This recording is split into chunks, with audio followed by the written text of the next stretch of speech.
สิลมกับบู ได้อยู่หรอกแต่ว่าภาษาลาวได้หมดภาษาลาวนะเช่นค่อยก็ได้แต่ว่าเลขเขายอมแพ้ เด็กขอโยมแพ้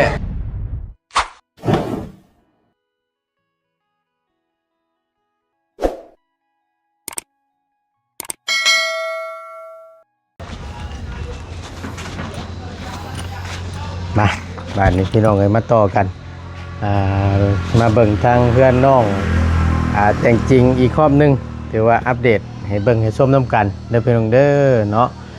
เอาก่อนอื่นพี่น้องเลยก่อนจะเข้าไปเบิ่งไปชมเนาะอยู่ทางด้านในคือถอดหายใจใหญ่ละบ่ตูนก็ได้เรื่องเพื่อนน้องเจดีเช็ดจังใดเด้พี่น้องเลยเนาะงบมันกับบ่ไปบ่มาทางบ่ตูนว่าจะซื้อเครื่องเพื่อนมาให้กับมันบ่พอพี่น้องเลยจักเช็ดจังใดมันลดยากพี่น้องเลยเอาขอคำชี้แนะจาก FC นำเด้อพี่น้องเด้อว่าควรเอาตัวใดมาก่อนแบบใดพี่น้องพอดีงบมันมาพอดีกระเทินนะเนาะชี้แนะขอคำแนะนำจากพ่อแม่พี่น้องนี่แหละพี่น้องเนาะเอาก็ถือว่าได้เข้ามาอัปเดตเบิ้งส้มอีกครอบหนึ่งมืดตึ๊บเลยบาทนี่มีพื้นมีไฟนี่ว้ายพี่น้องเลย แต่เพิ่นสิงุ้มแหละเว้ยเนาะ จังได้ก็อุ่นท้องไว้ท่าแล้วละเบ้านะสบายดีอุ่นท้องท่าแล้วไปติดบานประตูเรียบร้อยเลยเด้ยับแล้วหมอจอจั่นเข้ามาละบานนี่ มีเงิน บู๊แล้วใส่สร้างคนมาอยู่ว่ามันนี่ บ่มาหลายมือแล้ว ฮะ บ่มาหลายมือแล้ว จักมืออะไรเพิ่นบอกมา4 มื้อ โอ้ดู คาเบียกบ่ แม่น หับเบียกอีกที โดย ได้ไม่ต้องเลยให้ได้สบาย เล็งแม่ ฮะ เล็งแม่แน่ อะไรบ่ไหม เล็งเวียดให้แน่ เล่งเวียกแค่นี้ว้าวแม่นนี่ช่างเอ้ยอยู่สายอยู่นี่ สั่งเราไปเฮ็ดเวียกแล้ว ไปรับเวียกทั้งหน้าต่อเลยนี่เนาะ แม่ ลูกน้องมีบุกี่คนหนึ่งกันอดหนาวจนนั้นก็แล้วโบเกินเรือนนี่หรอกแล้วเนาะ ค่อยว่ามันบ่ฮอดแล้ว บ่ฮอดหรอกใจเย็น เดือนมันไว้เดือนมันน่ะเดือนนะมันไว้จักเทื่อ ไหวจังหน่อยเพิ่นก็มาเฮ็ดแหละค่อยว่ามันฮอดวันที่นาบ่าวคิดว่าวันที่หยังแล้ว อันนี้บ่ เลย ต้องเช็คเบิ่งปลายทางสร้างก่อนว่าเพิ่นบ่ติดขัดหยังบ่ถ้าว่าเพิ่นมาเฮ็ดคู่มือก็บ่ล้นหรอกก็สิได้คำนวณให้อยู่ดอก เนาะ ว่ามันสิแล้ววันที่ใดก็มันนี่ไปเข้าไปเบิ่งทั้งในงามเด้พี่น้องบานใบเดียวนี่ถือว่าโอเคแหละเนาะครับเพิ่งครับชมน้ำกันอีกรอบนึงเนาะถือว่าความคืบหน้าเนาะก็บ่คืบปานใดแหละยังคือเก่าอยู่ สบายดีเอ้ยสบายดีโอ้เพิ่นโบกตัวทางในนี่เนาะโบกฉาบมันยัง ใจให้อยากไหวอะไรอยากอยู่ไหว บ่อดเอาใจเย็นได้อยู่หรอกมาขนาดนี้แล้วแหละต้องย่านเด้ครับไม่ต้องเลย ปลูกได้แต่ห้องเดียว ฮะแล้วห้องนึง เลยแต่ยังไม่ได้ปลูกพื้น ใส่ไปขับไปเบิ่งไปป้าลุงขับไปเบิ่งแน่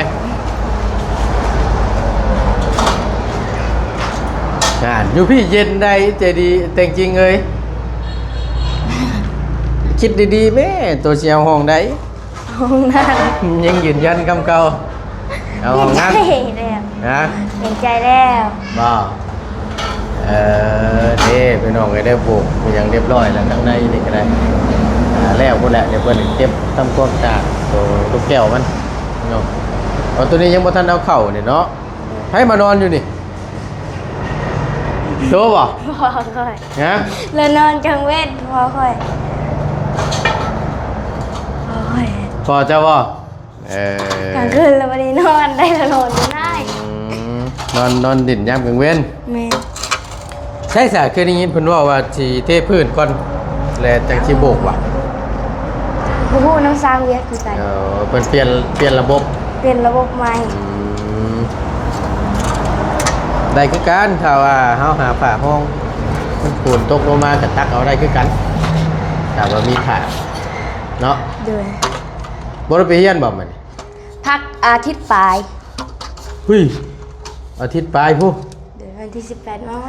ที่18แล้วจังได้สิได้เรียน เด้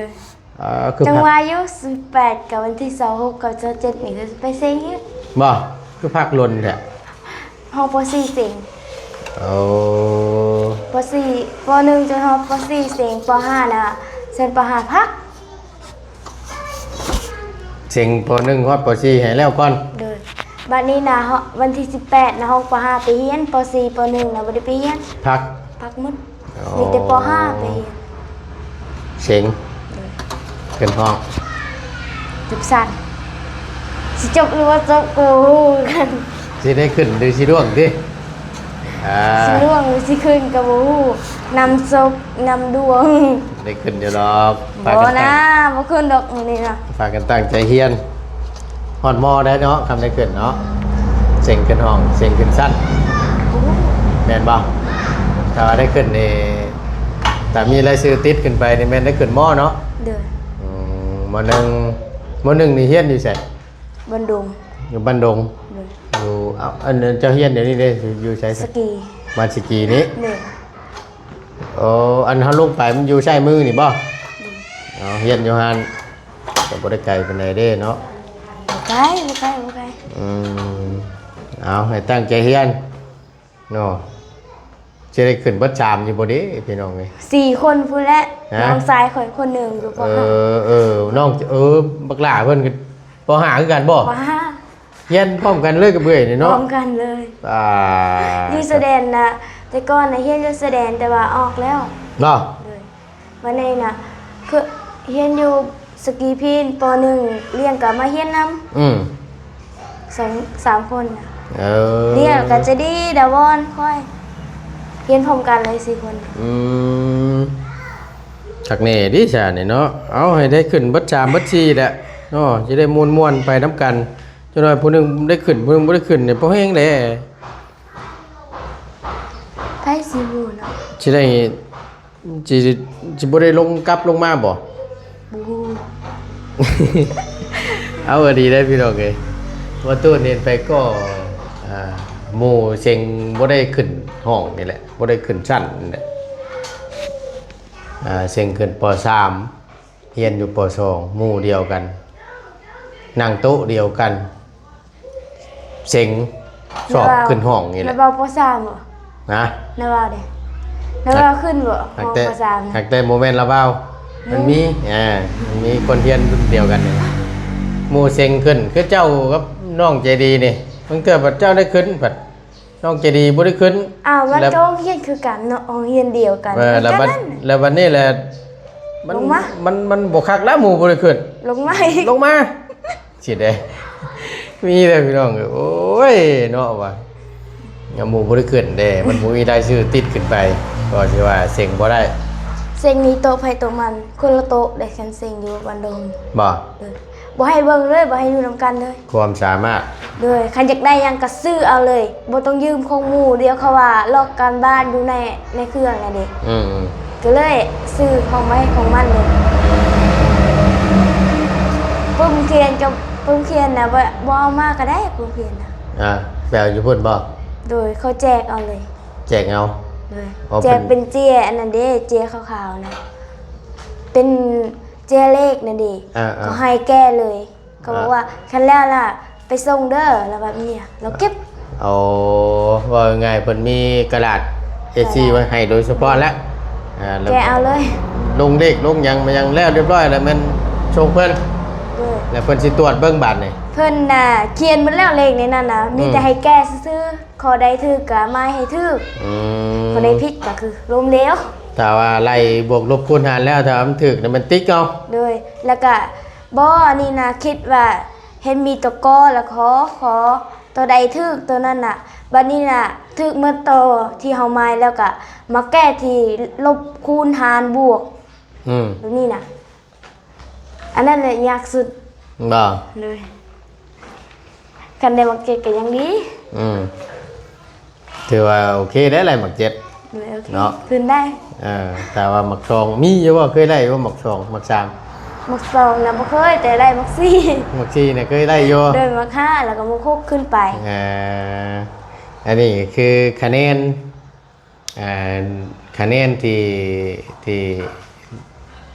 ความแบบว่าเพื่อเดินไว้อย่างพี่น้องเลยคะแนนความพึงพอใจแบบว่าเอ้าอีหล่าเพิ่นเฮ็ดได้ถือว่าความสามารถของเพิ่นได้ประมาณนี้พูดพอใจซ้ำนี้คะแนนเดือนนี้นะเขาเอานะไล่อยู่คะแนนนะแต่ว่าเขาไปบวกกับพระเคียง2ที่กำลังสิเซ็งขึ้นสั้น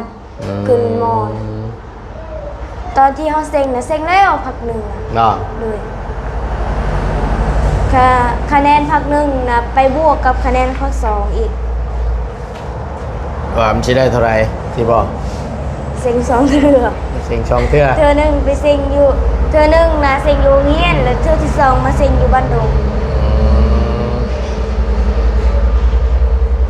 สิเลวเลยสิลงกับบูได้เยอะหรอกแต่ว่าภาษาลาวได้หมดภาษาลาวนะเขียนค่อยก็ได้แต่ว่าเลขขอยอมแพ้เด็กขอยอมแพ้บ่ว่าไผเนาะน้าเบาเนี่ย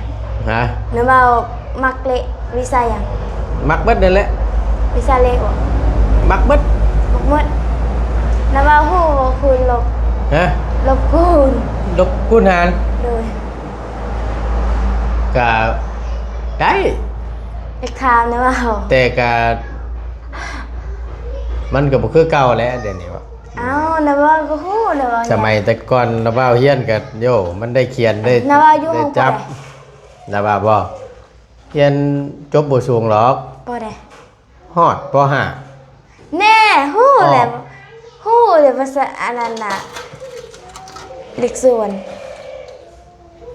ฮู้น้าเบาต้องฮู้เพราะน้าเบาอยู่ป.5 เด้ป.5ต้องมีเลขส่วนนี่หยังเลขส่วนเราฮู้บ่ฮู้ก็ออกบ่มันง่ายดีว่ะมันเป็นแบบใดง่ายแฮงมันเป็นแบบไหน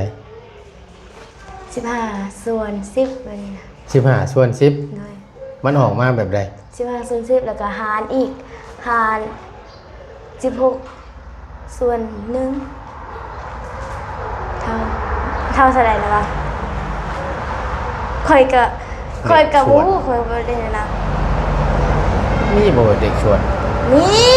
มาใหม่บ่ดูว่าได้บ่ฮู้กันละช่วงระบาวเฮียนคือจังว่าคือบ่เห็นหน้าเด็กชวนนี่มันมีอยู่มันลายเลยนะบ่นายเอาเบิ่งบ่เด็กชวนเดี๋ยวสิให้เบิ่งใช้อยู่ใช้ปึ้มแบบว่าปึ้มแบบเพี้ยนเลยนะเบิ่งมามึงดูเด็กชวนบ่ได้จะช่วงประตูเทียนคือจังว่าเปลี่ยนเบิดได้ณปัจจุบันนี่นะแบบสิ่งที่บ่ตูนบ่เคยเห็นก็ได้เห็นเลยอันสมัยใหม่ๆนี่คือจังซี่แกะหมดเลยได้ปึ้มนี่หมดบทนี้เลยจบได้ปึ้มนี่นะคือพีอันนี้นะมีวงเล็บอยู่กับแกอยู่นี่ก่อนแล้วมาแกอยู่นี่อีกแต่ซ้ายมาหาขวา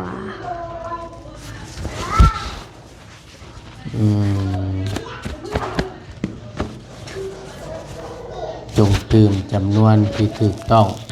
ใส่ในนี่ได้เนาะเป็นเลขยังตัวนี้เลขยังตัวนี้จำดูก่อนกับบูกันก่อนนี่นะถ้าสมมติว่าคิดได้ยังได้แต่เป็นให้ใส่อยู่นิดแม่นบอกใส่แล้วก็บวกแล้วก็คูณอีกบวกคูณแต่อันนี้มันพีไม่เลยไม่บ่ได้พี่น้องแล้วว่าเคยเห็นบ่เลขกันนี่ยังเลขส่วน นี่น่ะเบิ่งมันเป็นอะไรเด็กชวนนี่4 ส่วน 3แล้วก็มาบวก6 ส่วน 5คูณเลยบ่ต้องยาก4เหี่ยซาว6 3 เนาะพี่น้อง6 3 18ประมาณ20 ส่วน 18ได้แต่เบิ่งก็ซื้อบาทพี่น้องง่ายแด้ ช่วงระเบาเฮียนยังบ่ได้เห็นได้นี่นะอันนี้เนี่ยมีแต่คูณทหารบวกอันนี้ฮุบข้างหมูหุบข้างหมูเอาวงกลมมันบ่หรือว่าสามเหลี่ยมสี่เหลี่ยมยืนย่านนั่นบ่สี่เหลี่ยมฮุบข้างหมูนี่เป็นสินะพี่น้องอันนี้นี่ไม่เบิ่งแล้วว่าเบิ่งเนี่ยปึ้มนะปึ้มนี่คณิตศาสตร์แบบเพิ่นออกมาใหม่นี่นะแบบเพียนคณิตศาสตร์สั้นประถมศึกษาปีที่5ไม่ระบาดไม่เดี๋ยวว่าเสริมแล้วว่าน่าสิเป็นแต้มอย่างนี้เนาะเสริมรูปอย่างต่างๆขึ้นมานะพี่น้องอันนี้นะคู่อันนี้นะข้างคุณข้างเคยแก้มาแล้วนี่มันยากบ่แต่ว่าในครูให้แต้มคอยกับพูดแต้มไปยังแต้มมั่วดูคอยแต้มอีกหูแบบคอยแต้มหูแบบนึงมันสมัยกินบ่ได้มีดีเลยพี่น้องรูปต่างๆที่ลงไว้เป็นนั่นนี่ใส่สีข้างในนี่เนาะแต้มเอาเองบ่แต้มในปึ้งเทียนว่าเอาจังใดก็ให้ตั้งใจสอบตั้งใจเรียนบัดจุกุสุคนว่าเขาสิเอาเลขตัวใดคันค้างคุ้งข้างก็มันน่าสิง่ายอยู่ตั้งใจเอาเคยแก้มาแล้วนี่มาเบิ่งน้ำกันอีกรอบนึงบนเข้ามาเรื่องห้องก่อนอยู่ทั้งพี่ใช่เหยมันยังบ่ทันได้โบกบ่ไปก็ไปเบิ่งอยู่ด้านในอีกสักรอบนึงปึ๊บใช่ยังบ่เสร็จแล้วยังบ่แล้วบอกกับว่าเพิ่นมาเฮ็ดกับบ่ล้นดอกเนาะห้องอยู่ทางในกับตัวนอกนี่เพิ่นโบกจักมือซะคันมาเฮ็ดมื้อนี้2 คนโบกอันนี้ก็น่าสิแล้วเลยห้องถือว่าโอ้ยได้โบกอีหยังขึ้นเรียบร้อยเดี๋ยวก็เริ่มมืดแล้วพี่น้องเอ้ยติดบานเนาะทางนี้นี่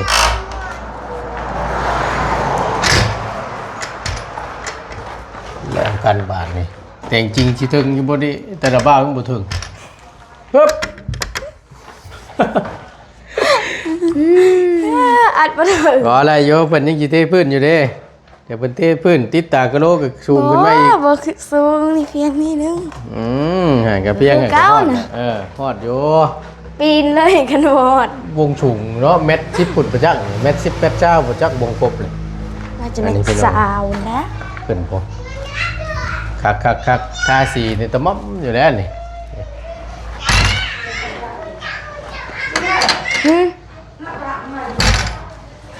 เท่าไหร่โอ้มันย่อนแน่นี่ติดเพื่อประจักษ์คนอาบชอบจังคนอาบเยอะจังอาบเอาคือชอบแซ่ยังน่ะซื้อขนมมาอีกน้อยซื้อขนมโอ้ยมันแอบเป็นเวียนมาจริงมันจะได้เชื่อแล้วกันบ้านเชื่อใช่คือว่ารอบก่อนก็ซื้อเสือคนนึงเชื่อยังเสื้อแขนยาวเสื้อแขนยาวบางหนึ่งนี่คือว่าชื่ออยู่ตอนไปกาลสาวโมเมนต์นะชื่อจนชื่อชงเนาะอยากได้เสื้อแล้วบ้านนี่บ่ได้จ้อยแพงตัวไรนะเนาะเก่าแล้วบ่เอากันเรื่องพื้นเรื่องไฟได้สั่นเรื่องไฟฟ้ามาทางอาจารย์เล่าวันแนวใดเมื่อใดแล้วเพื่อนแล้วเพื่อนแต่ว่าไปคุยไว้แล้วแม่นบ่คุยแล้วเรียบร้อยในราคายังสิเข้ามือใดในราคาเท่าไหร่นะค่าไฟนะจ่ายค่าไฟ10 ล้านแล้วนี่นะ ค่าที่เขาดึงไฟมานี่นะ15 ล้านบู้กันทางอาจารย์ลาร วมเบัดน่ะได้25ล้านผมบอก เด้อ โหดอยู่เนาะแพงอยู่แล้วพี่น้องเพราะมันไก่มันไก่น้ำเนพอสิวันโอ้คักก็ว่ามีไฟนะเพื่อน สว่างเลย นะสมมติว่าเฮ็ดเทือนน้องใจดีนี่ก็ก่อต่อเพื่อนต่อไผ่นำก็ง่าย เด้อ ตัดไม้ตัดตอกเฮ็ดนั่นเฮ็ดนี่ก็โอเคหั้นนะก็ว่ามีหลังหนึงแล้วก็แม่นสามารถใช้ซอยน้ำกันได้เบิด เด้อ เพื่อนญาติพี่น้องนี่ดีใจน้ำละเนาะเอาก็มีแต่ถ้าเบิ่งน้ำกันพี่น้องไอ้สิแล้วมื้อใดสิได้ขึ้นมื้อใดคำว่าแล้วมื้อใดก็แม่นมื้อนั้นแม่นได้กินลาบงัว ก็สิซื้องูอยู่ตลาด ชื่อดอกน่ะคะแนนชื่อดอกแกนี่บ่ยากดอกว่าเอา ซื้อเป็นโลเอาได้ อ แล้วมาเป็นคนเฮ็ดกินได้ ได้บ่ได้ยากเนาะกินน้ำกันพี่น้องเอ้ยไม่ยัง กูยังไง ตกใจหัวได้ที่บอกให้ เอ้ยไปซื้อขนมอยู่เนาะซื้อขนมมาต้อนเพิ่นอยู่พี่น้องเอ้ยอึ๊บโอ้ยมาพี่น้องผู้ดีได้ไปคึกอันห้องหนึงกับอันนั้นแหละเนาะ ไป อดใจรอจักหน่อยเดี๋ยวจะได้เห็นโฉมมันใหญ่งามคักอยู่พี่น้องเอ้ยเอาขนมให้โอ้ยว่าแล้วกันเนาะเราไปซื้อขนมเลย ไอ้ายเรามาจะค่อยซื้อเบิ่งเราจะซื้อส่งนำนะ เอาไปเบิ้งกันไปเบิ้งมาหันไม่ละเบา โอเค โอเคไปสบายดีก่อนเนาะไปเบิ้งด้วยยังบ่ทันนะเนาะเบิ้ง เอาพี่น้องเอ้ยเนาะทั้งบ่ตุนจะได้ขอตัวจบคลิปปิดคลิปก่อนจังใดก็ขอบคุณในไลน์อยู่ดีมีแห้งเด้อพี่น้องเด้อลำรวยๆสำหรับที่นี่บ่ตุนลาแล้วสบายดีเด้อ